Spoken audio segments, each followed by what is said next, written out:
BSF జవాన్ పూర్ణం కుమార్ షాను పాకిస్తాన్ తిరిగి భారత్కు అప్పగించింది. గత నెల 23న పొరపాటున సరిహద్దు దాటడంతో పాకిస్తాన్ రేంజర్లు పూర్ణం కుమార్ ను కస్టడీలోకి తీసుకున్నారు.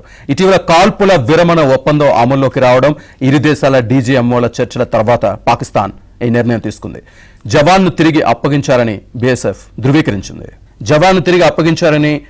అయితే ధృవీకరించింది. దీనికి సంబంధించి పూర్తి డీటెయిల్స్ మా కరెస్పాండెంట్ సతీష్ అందిస్తారు ఢిల్లీ నుంచి. సతీష్, భారత బీఎస్ఎఫ్ జవాన్ పాకిస్తాన్ అధికారులు కాసేపటిగా విడుదల చేశారు. పాక్ రేంజర్స్ గత నెల ఫిరోజ్పూర్ వద్ద అదుపులోకి తీసుకున్న బీఎస్ఎఫ్ జవాన్ పూర్ణం సాహును ఎటకేలకు విడుదల చేశారని చెప్పాలి. ఇంకా అతన్ని కాసేపటి క్రితమే ఉదయం పంజాబ్ లోనే అటారీ సరిహద్దు వద్ద భారత బలగాలకు కూడా అప్పచెప్పడం జరిగింది. ఇక బీఎస్ఎఫ్ 182వ బెటాలియన్ కు జవాన్ అయిన పూర్ణం పంజాబ్ లోని సిరాజ్పూర్ సెక్టర్ లో గత నెలలో విధులు నిర్వహిస్తున్న సందర్భంలో ఏప్రిల్ 23న సరిహద్దు వద్ద కొంతమంది రైతులకు రక్షణగా గస్తీ కాస్తుండగా ఆయన కాస్త అస్వస్థతకు గురై సమీపంలోనే ఒక చెట్టు కనబడుతూ దాని కింద విశ్రాంతి తీసుకున్నట్టు కూడా తెలిసింది. అయితే అది పాక్ భూభాగం గ్రహించలేదు. ఆ గ్రహించకపోవడంతోనే పాక్ రేంజర్లు సైతం కూడా ఆయన అదుపులోకి దాదాపు 23 రోజుల పాటు కూడా పాకిస్తాన్ అధికారుల చెరవలో ఉన్నారు. దాదాపు ఆయనను అనేక ఒత్తిళ్ల నడుమ కూడా పాకిస్తాన్, అదేవిధంగా భారత్